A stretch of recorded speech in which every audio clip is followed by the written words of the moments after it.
종합정보센터장이 브리핑 안건에 대해 발표하겠습니다. 네, 안녕하십니까. 온실가스 종합정보센터 센터장 정은혜입니다. 이렇게 많은 기자분들 앞에서 설명을 드리고 하니 약간 떨리네요. 지금부터 2023년 국가온실가스 잠정 배출량 분석 결과 설명드리도록 하겠습니다. 저희 센터에서 발전, 산업, 건물, 수송, 농축산 폐기물 등 분야별 유관 지표 등을 활용해서 분석한 작년 잠정치, 2023년이 되겠죠. 2022년 대비 4.4% 감소한 6억 2,420만 톤으로 나타났습니다. 참고로 22년 잠정치는 전년 대비 3.5% 감소했었습니다. 이 잠정 배출량 구체적인 수치 변화를 부문별로 좀 설명드리도록 하겠습니다. 먼저 전환, 이게 발전이나 전환이 이제 전기랑 열 생산하는 분야인 건데요. 발전량이 전년 대비 1% 정도 감소했습니다. 그리고 또 온실가스를 배출하지 않은 무탄소 발전인 원전, 그리고 신재생 에너지의 발전량이 증가하면서 각각 4.3TWh, 3.5TWh 정도 증가했는데요. 그래서 이 전환 부분 배출량이 7.6%, 그래서 1,650만 톤, 이게 감축량의 거의 대부분을 이 전환 부분에서 차지하고 있다고 보시면 되겠습니다. 산업과 관련해서는요. 공정가스 저감시설, 반도체 디스플레이에서 F가스를 많이 사용하는데 그거를 저감하는 시설들을 좀 확대를 많이 했고, 또 석유화학이라든지 시멘트 같은 우리나라의 대표적인 온실가스 다배출 산업들이 경기 둔화로 인해서 생산이 좀 감소를 했습니다. 그래서 배출량이 740만 톤, 약 3% 감소하게 되었고요. 건물 부분도 겨울이 작년에 조금 따뜻했던 점, 그리고 도시가스 요금이 상당히 많이 한 30% 이상 이제 증가했습니다. 그래서 사용량을 많이 줄여 주신 탓으로 배출량이 전년에 비해서 7%, 약 330만 톤 감소했습니다. 수송 부분은 이제 주행거리가 좀 감소를 했고요. 또 뭐 우리 알고 계시는 전기차, 수소차 이런 무공해차 보급이 지속적으로 확대되고 있어서 1%, 100만 톤 정도 감소했고, 농축산 부분은 벼 재배 면적이 지속적으로 감소하고 있는 측면들, 또 폐기물 부분은 그 매립지에 실제로 매립하는 매립량이 굉장히 많은 이제 포션을 차지하는데요. 매립에 따라 가지고 메탄이 계속 나오거든요. 그래서 그게 지속적으로 감소한 탓으로 1.3% 정도 소폭으로 줄은 것으로 분석되었습니다. 이런 감소 추세는 지난해 7월 저희가 공개했던 2022년 잠정 배출량에 이어서 2년 연속 이어지는 겁니다. 18년이 저희가 정점이었는데 계속 줄어들다가 20년에 굉장히 많이 줄었고 코로나로, 21년에는 코로나 이후 경기 반등으로 해서 잠시 이제 증가를 했었습니다. 그 다음에 22년 감소했고 22년 감소했고, 이런 뭐 원전을 비롯해서 신재생 에너지 확대 이런 여러 가지 감축 노력들이 본격적으로 효과를 보인 것으로 나타났습니다. 특히 이제 우리나라 같은 경우에는 계속적으로 GDP가 증가함에도 불구하고 배출량이 이제 감소하는 탈동조화 현상이 좀 나타나고 있는데, 특히 21년을 제외하고 그때는 조금 이제 배출량 자체가 증가해 버렸으니까요. 22년, 23년은 이런 경향이 조금 더 뚜렷하게 나타났습니다. 원단이라고 하는데 우리나라 국내 총 생산당 배출량은 저희가 시계열로 쭉 분석을 해본 결과 90년 우리가 온실가스 배출량을 산정한 이래 가장 낮은 수치로 조사되었습니다. 다른 나라하고 어떻게 비교할 수 있느냐 이게 궁금하실 것 같아서 저희가 국제에너지기구 등 그리고 직접 발표한 자료들 이런 것들을 분석한 결과 작년 배출량은 온실가스 배출량은 전년 대비해서 1.1% 여전히 증가하는 추세입니다. 특히 증가를 이제 주도하는 것이 중국과 인도. 중국은 4.7% 증가했고 인도는 7% 증가했다고 이제 분석되었고요. 선진국은 지속적으로 감소하는 추세입니다. 미국이 4.1%, 유럽연합이 9%, 독일이 10.1%, 일본이 2.5% 각각 환경청이나 환경성 자료를 분석했습니다. 어제 에코스터디 때 조금 더 상세하게 설명 올린 바 있습니다만, 이 파리 협정의 세부 이행 지침이 2018년에 나왔는데요. 올해 말까지 모든 유엔 기후변화 총회 당사국 플러스 이게 같은 거죠. 거의 파리 협정 당사국이 2006 기후변화에 관한 정부 간 협의체 산정 지침 2006 IPC 지침을 적용한 온실가스 통계를 제출을 해야 됩니다. 저희가 이 지침을 적용해서 국가 온실가스 배출량을 다시 한번 재산정한 결과 우리나라 배출량은 다른 나라하고 비슷하게 미국, 일본, 러시아 등의 주요 국 사례와 비슷하게 최초 산정 시점인 90년부터 21년까지 모든 연도에서 배출량이 소폭 증가한 것으로 분석되었습니다. 이 내용은 부침자로 조금 더 상세히 설명드리도록 하겠습니다. 이번에 공육 지침을 적용해서 산정한 국가온실가스 배출량은 2035 국가온실가스 감축 목표, 지금 저희가 센터를 중심으로 기술 작업반을 운영하고 있는데요. 이 수립할 때 활용할 예정입니다. 또 조금 첨부에 상세 설명드리겠습니다만 통계 개편에 따른 온실가스 배출량 증가의 주요 원인이 수소불화탄소라고 저희가 뭐 에어컨이라든지 냉동창고 이런 데서 많이 사용하는 이런 물질입니다. 이 물질에 대해서는 지구온난화 지수값이 높은 물질의 사용을 조금 제한한다든지 그리고 냉매를 다시 재생해서 사용한다든지 하는 그런 감축 방안을 마련해서 올해 안에 공개할 예정입니다. 우리나라 온실가스 배출량이 지속적으로 줄어드는 추세가 있는 것은 매우 긍정적입니다만 더 노력을 해야 된다고 저는 생각하고 있고요. 특히 감축 속도가 더딘 부분에 대해서 더딘 가스에 대해서는 우리 사회 구성원 모두의 적극적인 관심과 참여가 필요합니다. 첨부 자료로 조금 상세히 설명드리도록 하겠습니다. 부침 1위 국가온실가스 배출량 현황인데요.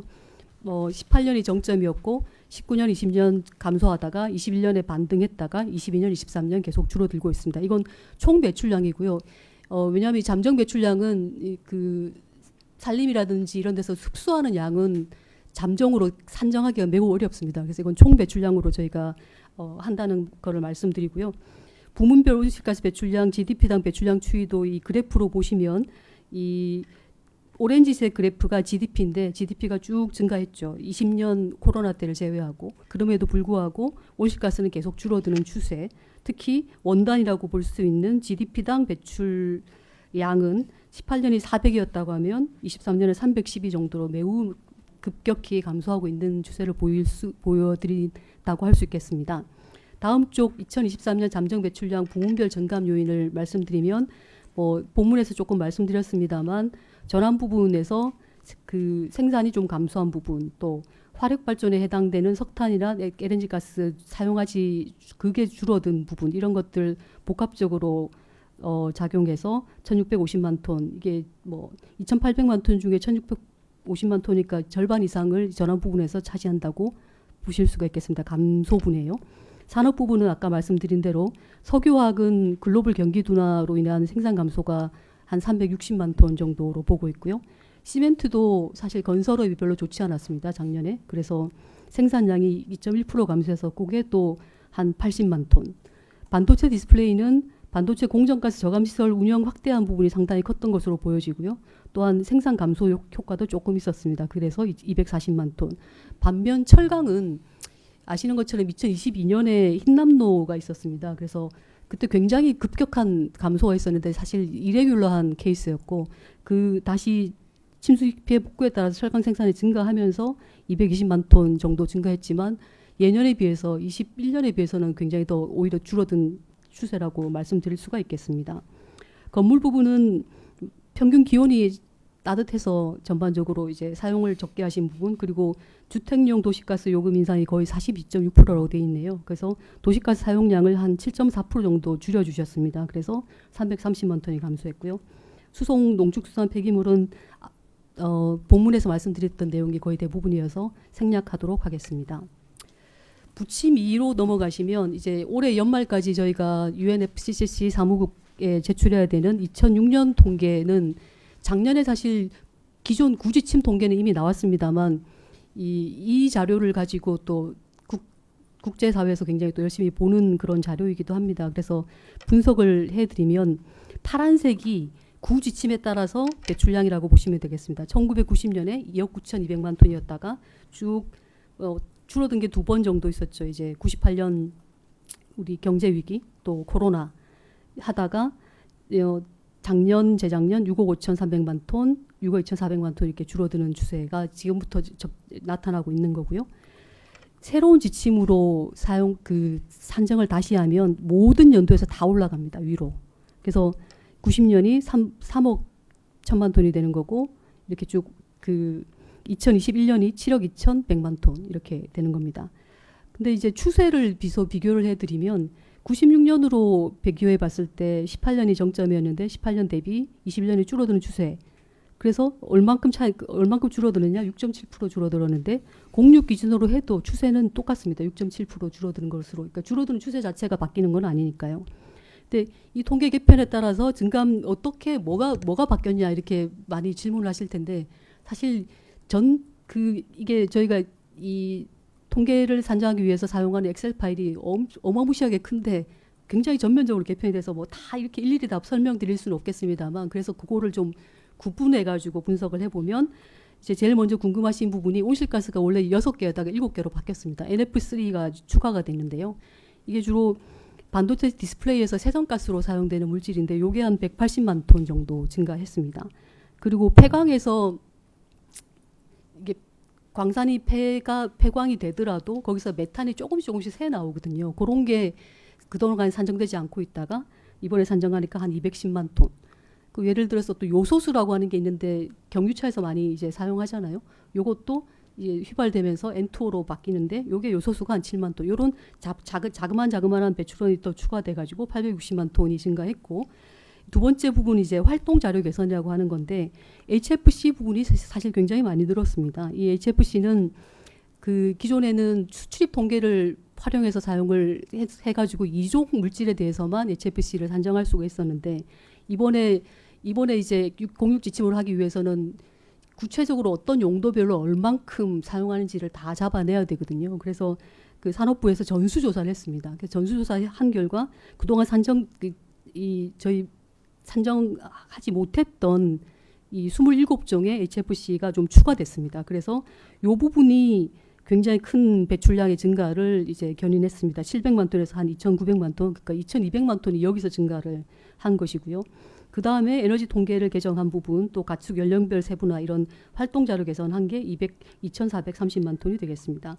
그 외에도 뭐 티어2 개수 확대한 거 이런 것들은 이제 개수를 확대하면서 산정 방법이 조금 바뀐 부분이 510만 톤 증가했고요.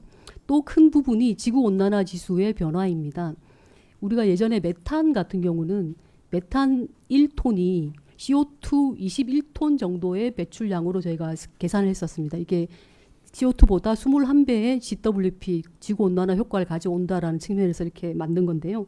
이게 이제 이번 지침이 개정되면서 21이 아니고 28이 되는 겁니다. 그래서 메탄만 봐도 830만 톤 정도 증가하는 효과가 있었습니다. 다만 그 질소 비료라든지 또 분뇨 쪽에서 많이 나오는 N2O 아산화 질소의 경우에는 반대로 310에서 265로 좀 줄었습니다. 요거는 한 170만 톤 정도 감소한 효과가 있었습니다. 그러나 전반적으로 우리가 메탄 배출량이 많기 때문에 지구온난화 지수 변화로 인해서 680만 톤이 증가했다고 보실 수가 있겠습니다. 말씀드린 대로 이제 저희 배출량 증가의 대부분이 뭐 대부분까지는 아니지만 절반 이상이 이제 수소불화탄소입니다. 그래서 수소불화탄소와 관련해 가지고 정부에서는 올해 4월부터인가요? 4월부터 이제 관계 부처, 전문가 기관, 산업계 등이 참여한 협의체를 구성 운영을 했고요. 11월 중 늦어도 연말까지는 정부 대책을 발표할 예정입니다. 근데 이 대책은 뭐 조금 구체적인 거는 아마 김진식 과장님께서 기후전략가 김진식 과장님께서 추가 말씀해 줄 수 있겠지만 대략적인 내용을 말씀을 드린다면 이 수소불화탄소가 제일 많이 사용되는 데가 냉매입니다. 에어컨하고 냉장고, 냉동창고 이게 거의 70%인데 이 수소불화탄소도 어떤 거는 굉장히 GWP 효과가 낮은 게 있고 어떤 건 굉장히 높은 게 있습니다. 그래서 냉매 발포제 소화약제 분야에서 좀 굉장히 높은 GWP를 가지고 있는 HFC는 좀 단계적으로 제한하겠다라고 하는 게 첫 번째 내용입니다.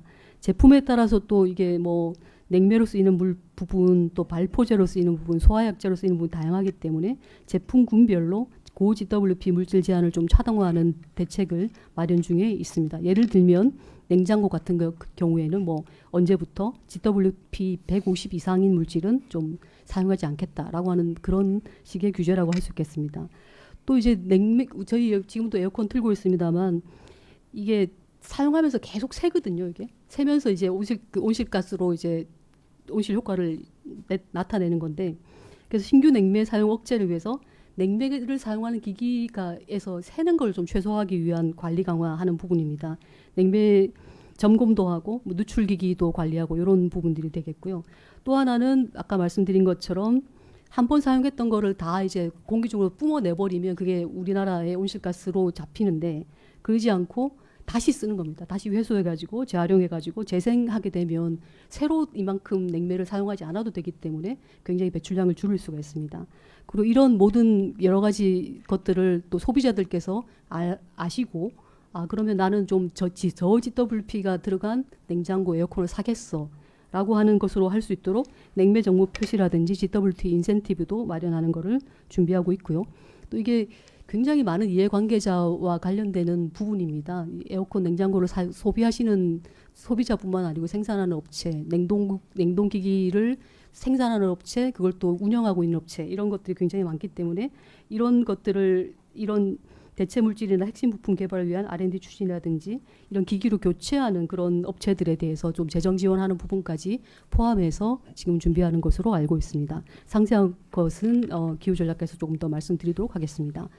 네, 제가 준비한 거는 일단 이 정도고 질문 답변을 네. 받으면 될 것 같습니다. 네, 이어서 질문 답변 시간을 갖겠습니다. 질문이 있으신 분은 손을 들어주시고 호명되신 분은 마이크를 켜고 소속과 성함을 말씀하신 후에 질문해 주시기 바랍니다. 먼저 연합뉴스 이재영 기자님 말씀해 저 주시면. 일단은 몇 가지 수치 확인이랑 자료 요청부터 드리려고 하는데요. 저희 부침 2 보면 그 공육 지침량으로 2018년 배출량을 다시 산정한 게 있고 96년 지침으로 산정한 게 있는데 지금 제 자료가 좀 2018년 지침 배출량이 지금 7억 2,500만 톤 이렇게 돼 있는데요.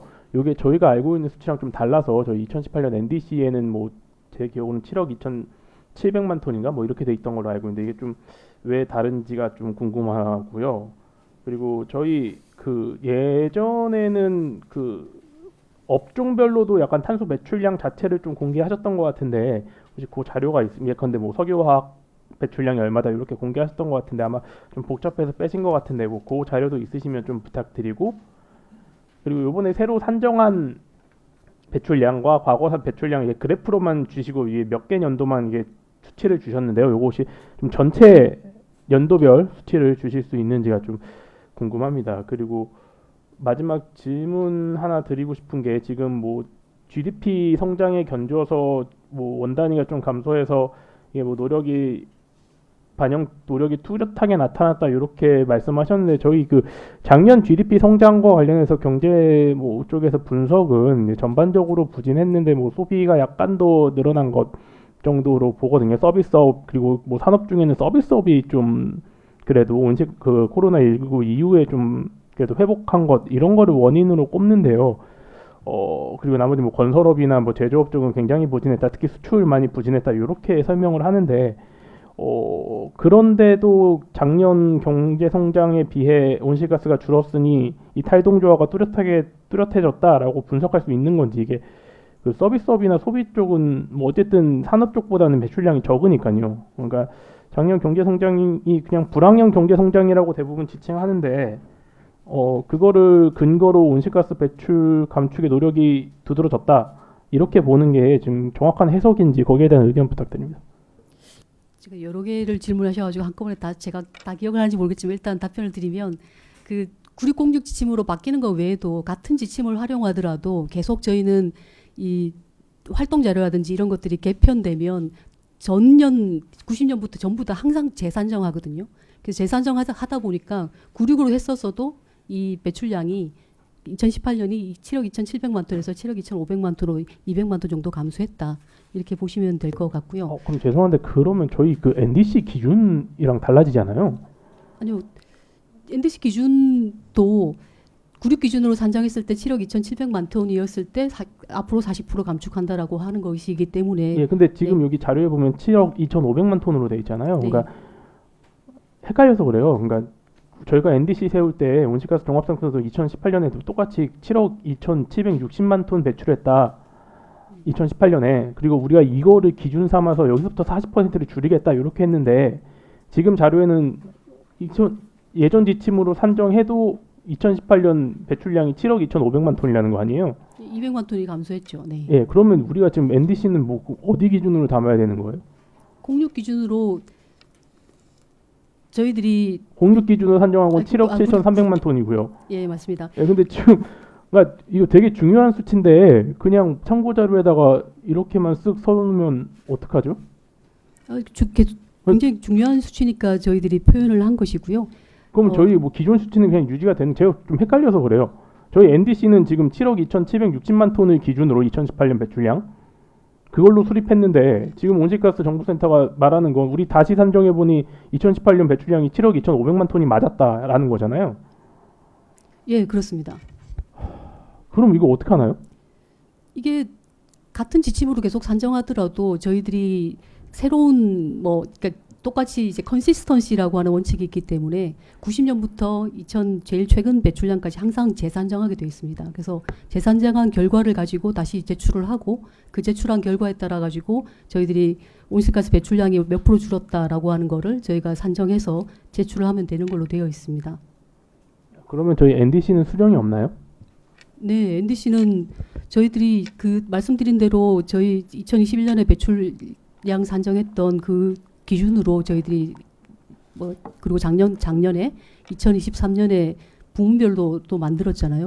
그 배출량은 그대로 가는 겁니다. 네. 그 나머지 자료 요청한 건 어떻게 되는지. 예, 지금 말씀드린 대로 9606으로 바뀐 전체 연도 시계열 자료는 당연히 있고요. 저희들이 제출을 하도록 하겠습니다. 그리고 이제 탈동조화 관련해 가지고 말씀하시는 부분이 탈동조화 자체라고 탈동조화가 그런 것도 있습니다.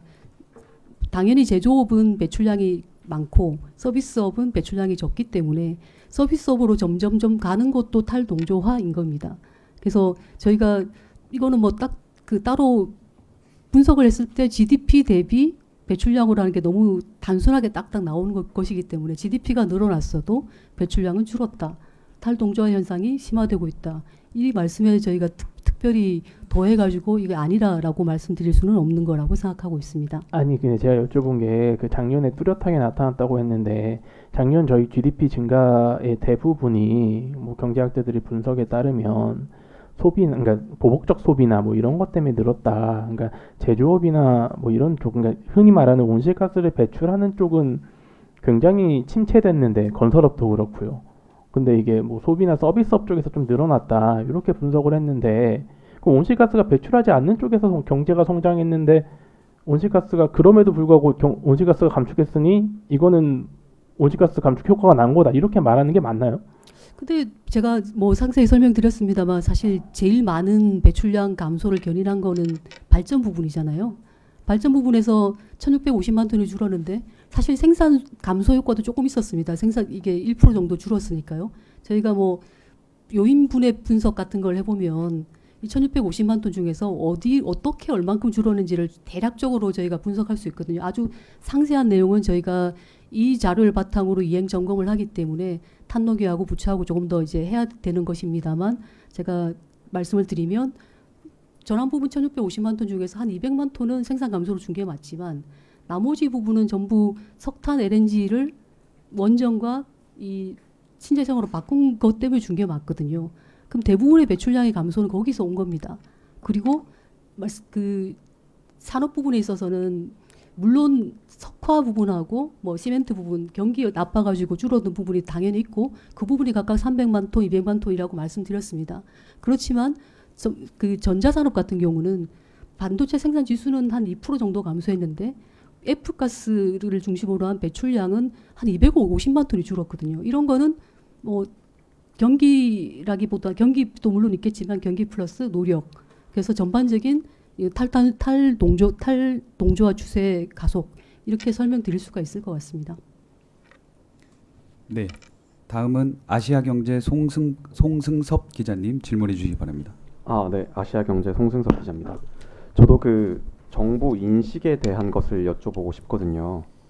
그래서 아까 해주신 답변의 연장선상에서 센터장님께서 생각하시기에 이번 4.4% 감축이 친환경 노력에 의한 것보다 경기 둔화에 의한 게 더 크다고 보시는지, 혹은 그 반대로 아까 말씀해 주셨던 것처럼 확실하게 경기 둔화 요인이 있긴 하지만 우리의 친환경 노력이 더 크게 작용했다라고 판단하시는 건지, 이걸 하나 여쭙고요.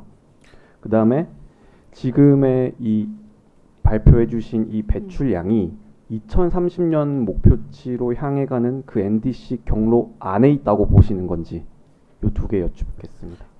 너무 어려운 질문을 하셔가지고 분석하기 참 어려운데요. 그 비슷한 사실 질문을 저희 장관님께 보고 드릴 때도 물어보셔가지고 저도 한번 고민을 해본 적이 있거든요. 그러니까 아까 말씀드린 1650만 톤 전환 부분 중에서 한 200만 톤 빼고는 노력이라고 저는 보거든요. 그리고 저 그 발전, 그러니까 산업 부분에서도 한 700만 톤 준 거 중에서 500만 톤은 경기에 가까운 것 같고요. 한 200만 톤은 노력. 이렇게 대략 계산해 보면 한 7대 3 정도? 노력이 7이고 경기가 한 3 정도 되지 않는가. 이렇게 제 개인적인 분석입니다. 이거는 상세한 거는 말씀드린 대로 이 자료를 바탕으로 탄노기 또 관계 부처에서도 산업부 같은 데서도 이제 그럼 자기가 어떻게 한 거다 하고 또 이제 디펜스를 할 거니까요. 그렇게 해서 이제 나올 수 있겠습니다만 그 정도라고 말씀드릴 수 있을 것 같고요. 이게 사실은 다른 나라하고 비교를 해야 되는데 그래서 2030 또 우리가 그 경로 안에 들어있느냐 이렇게 질문하신 거잖아요. 굉장히 어려운 질문이십니다. 줄어드는 추세만 보면 상당히 긍정적입니다. 아주 긍정적인 추세인 거는 맞고요. 근데 이걸로 가지고 2030이나 뭐 우리 1.5도씩 경로 이런데 그럼 앞으로 달성할 수 있는 경로 안에 들어왔느냐라고 말씀을 드리면 아직은 잘 모르겠다입니다. 말씀드린 대로 경기 영향도 상당히 있었고요. 없었다고 할 수가 없고. 그리고 이미션 갭 리포트라고 이제 아시는지 모르겠지만 유럽에서 매년 발표하는 자료가 있습니다. 근데 거기서 보면 작년에도 이렇게 분석했고 올해도 비슷하게 분석했는데 G20 국가 중에서 2030 목표를 달성할 수 있을 것 같은 나라 3나라. 중국, 인도, 터키. 나머지 나라, 우리나라 포함해서 일본, 뭐 미국, EU까지도 포함해서 달성 못한 것 같다. 현재 추세라고 하면. 이렇게 표현을 하고 있거든요. 그래서 현재보다 열심히 훨씬 더 많이 노력해야 된다라고 하는 부분은 맞다고 생각합니다. 제 답변해 주신 게 NDC 경로 안에 들어오지 않았다로 제가 들었는데 그렇게 받아들이면 될까요? 아니요. 그건 아닙니다. 그러면 NDC 경로 안에 들어와 있다고 말하기 어렵다. 이렇게 답변하신 거죠. NDC 경로 안에 2023년은 상당히 줄어서 들어와 있다고 볼 수도 있는데 이 추세가 계속 지속되려고 하면 노력이 필요하다. 더 빠르게 감축해야 된다. 열심히 네. 노력 더 해야 된다라고 말씀드릴 수 있겠습니다. 네, 감사합니다. 네, 다음은 뉴시스 성소희 기자님 질문해 주시기 바랍니다. 네. 뉴시스 성소인데요. 그 자료의 전환 부문에서 전력 수요 감소로 총 발전량 1% 감소했다 여기 나와 있는데 어제 잠깐 언급을 해주셨는데 그 총 발전량이 감소한 적이 있는지 궁금하고 이게 경기 침체에 따른 전력 수요 감소로 볼 수 있는지 그리고 그 무탄소 발전도 증가했잖아요. 그 원전이랑 신재생 에너지 발전량 모두 늘어났는데 그 원전은 2.5%고 신재생 에너지는 6.6%라서 증가폭만 보면은 그 신재생 에너지가 좀 더 크잖아요. 그럼에도 좀 올해도 신규 원전 가동 덕분에 배출량이 줄었다. 좀 이렇게 해석을 하시는지 궁금합니다. 네, 제가 어제 에코스터디 때 조금 잘못한 게 있더라고요. 다 줄어든 적이 한 번 더 있었는데 전력 수요, 생산 총 발전량이 코로나 때 줄어들었습니다. 코로나 이후로 2023년이 두 번째라고 말씀드릴 수가 있고요. 최근 한 10년 정도 분석했을 때요. 그리고 네, 이게 뭐 때문이냐? 전력 수요가 여기 사실 좀 설명을 드렸습니다만 철강 쪽에서 철강도 전기를 되게 많이 사용하거든요. 전기로라고 하는 거에. 근데 그 전기로를 사용해 가지고 주로 어떤 제품을 생산하냐 하면 건설에 사용하는 철골을 많이 생산합니다. 작년에 그러니까 횡담로 이제 회복하면서 포스코의 생산량은 늘었는데 아마도 근데 전기로라고 해가지고 이제 골재 사용하는 이 전기로 돌린 양은 좀 줄었어요. 그래서 이게 전력 수요 감소에 굉장히 큰 영향을 미쳤습니다. 이게 사실 제일 큰 것 같고 나머지 뭐 가정이라든지 뭐 이런 데서 사용한 거는 크게 줄지 않았습니다. 오히려 증가했고요. 두 번째 말씀 주신 거는 무탄소 발전 이제 원전하고 신재생하고 비교해 주셨는데 이게 왜 그러냐면 원전이 2022년에 180.5 테라와트아워 176.1 테라와트아워 22년에 발전했다가 2.5% 증가해도 2.5% 증가한 게 180.5 그렇게 증가한 거거든요. 근데 이제 신재생 같은 경우는 이제 워낙 기존의 발전량 자체가 작잖아요. 근데 거기서 굉장히 6.6%가 증가를 해도 3.5테라와트아워. 그래서 이제 기준선이 조금 달라서 그렇다고 말씀드릴 수 있겠습니다. 네. 네, 다음은 전자신문 이준희 기자님 질문해 주시기 바랍니다. 네. 올해 경제 성장 전망치가 한 2.4 정도 되거든요. 그러면 이제 경제 성장에 따른 그 배출량 증가가 좀 쉽게 예측이 되는데 상반기 감축 데이터가 아마 좀 쉽지 않을 거예요. 어느 정도 집계가 어려울 것 같긴 하지만 올해 감축량을 어떻게 좀 예상하시는지가 궁금하고 그 NDC 경로를 좀 고려하면 어느 정도가 돼야 된다고 보시는지가 일단 첫 번째 질문이고요. 그리고 아까 그 추세가 긍정적이라고 말씀을 하셨는데 그러니까 작년이 7억 2,500만 톤 그리고 2018년이 6억 2,400만 톤 정도면 2018년 대비 13.9% 정도, 그러니까 1억 8만 톤 정도 감축된 거잖아요. 그러면 2030이 5년 남았잖아요. 근데 2023년에 13.9%라는 게 추세가 좀 긍정적이라고 보는 게 조금 좀 그러니까 납득이 좀 잘 안 돼서 그거에 대한 좀 입장을 좀 들었으면 하고요. 그리고 이게 부문별로는 그러니까 예를 들어서 2030 한 5년 남았는데 전환 정도는 NDC 달성이 가능하다고 보시는지 부문별로 만약에 달성 가능한 부분이 어느 부분이라고 보시는지 그리고 달성이 어렵다고 보시는 부분이 있다면 어떤 노력을 우리가 해야 됐는지 전체적인 NDC 달성을 위해서 그게 좀 궁금하고요. 그리고 2006년 IPCC 선정 지침이 아까 말씀하셨는데 그러면은 2016년하고 2006년하고 이제 비교를 했을 때 2018년에 배출된 온실가스가 한 4,800만 톤이 더 많아진 거잖아요. 그러면은 2030 NDC도 40%가 아니라 당연히 그 4,800만 톤을 반영을 하면 더 늘어나지 않겠습니까? 그러면은 새로운 지침을 반영했을 경우 2030 NDC는 40%가 아니라 몇 퍼센트라고 좀 봐야 하는지 그게 좀 궁금하고요. 더불어서 뭐 가능하시면 현재 기후소송 결과가 나와서 2030 NDC가 좀 빨리 좀 발표돼야 되는 거 아니냐라는 좀 기대감이 있는데 언제쯤 이게 좀 발표가 좀 될 거라고 좀 예측을 하시는지 그리고 어느 정도 수준으로 될 거로 보시는지도 궁금합니다. 감사합니다. 질문. 제가 답변 드릴 수 있는 만큼 최대한 답변 드리도록 하겠습니다. 올해 온실가스 배출량 사실 올해 6월 달까지만 해도 그렇게까지 나쁘지 않았다고 생각하는데 7, 8월에 너무 더워서 전기 사용량이 너무 폭증한 관계로 사실 어떻게 될지 좀 봐야 되는 상황이 된 것 같습니다. 연말 또 사실 이게 또 전년 통계들이 좀 나와야 저희들이 제대로 분석해서 말씀드릴 수가 있기 때문에 조금 그렇다는 말씀드리고요. 부문별로 어떤지에 대해서도 질문을 주셨는데 말씀 주신 대로 전환하고 산업 감축량이 굉장히 컸던 것은 사실이고 그래서 이 부분이 굉장히 많이 줄어들고 있는 것도 사실입니다. 그리고 그 빌딩 부분도 굉장히 많이 줄어들었죠. 근데 이게 이 추세대로 계속 지속적으로 간다고 하면 뭐 2030 목표 달성이 전혀 안 된다 이렇게 보기는 어렵다. 근데 아직 6년이나 이제 남았기 때문에 앞으로 어떻게 될 거다, 달성할 수 있다 없다 이렇게 말씀드리기 좀 어렵다는 말씀을 드리고 다만 뭐 수송이라든지 농축수산 폐기물 이런 거는 감축량이 원래도 그렇게 크지 않습니다만 감축량이 감소되는 추세가 조금 늦은 편이긴 하거든요. 그래서 이 부분들도 조금 더 적극적인 노력이 필요하지 않을까 이렇게 생각을 하고 있습니다. 그리고 뭐 통계 바뀌었으니까 NDC 다시 바꿔야 되는 게 아니냐 요렇게 이제 간단히 이제 말씀을 드린다고 하면 통계 바뀌었다고 NDC를 다시 바꾸는 나라는 없고요. 그리고 우리가 96 기준으로 저희들이 NDC를 산정해가지고 21년에 제출했을 때 예를 들어서 NF3 같은 거는 아예 대상이 아니었습니다.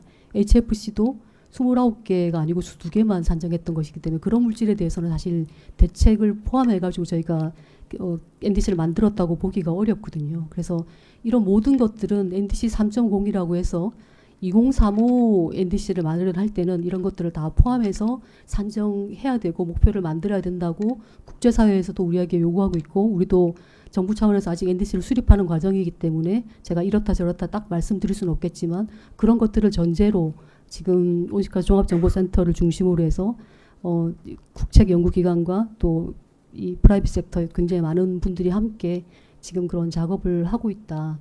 그렇게 말씀드릴 수가 있겠고요.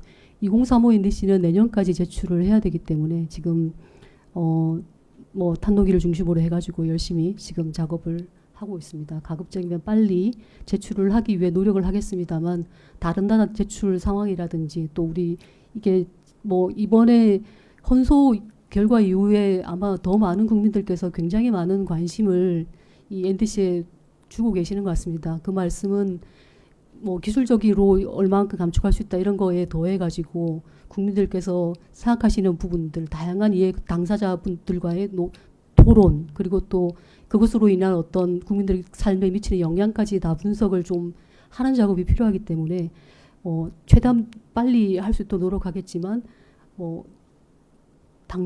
시간은 좀 걸린다 이렇게 말씀드릴 수 있겠습니다. 네, 추가 질문이 있으신 분은 손을 들어주시기 바랍니다.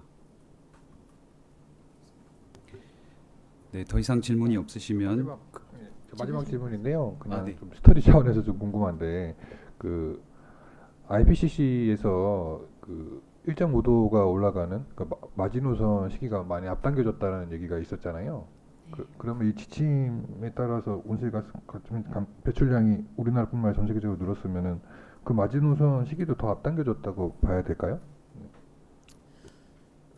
뭐 높아졌다라고 하는 부분들은 이제 새로운 결과들이 계속 나올 거니까요. 그런 결과들을 다 종합해서 AR7에 아마 담길 텐데 그걸 또 바탕으로 해서 또 그 경로를 또 그리는 그런 작업들을 아마 국제사에서는 할 것으로 보여지고요.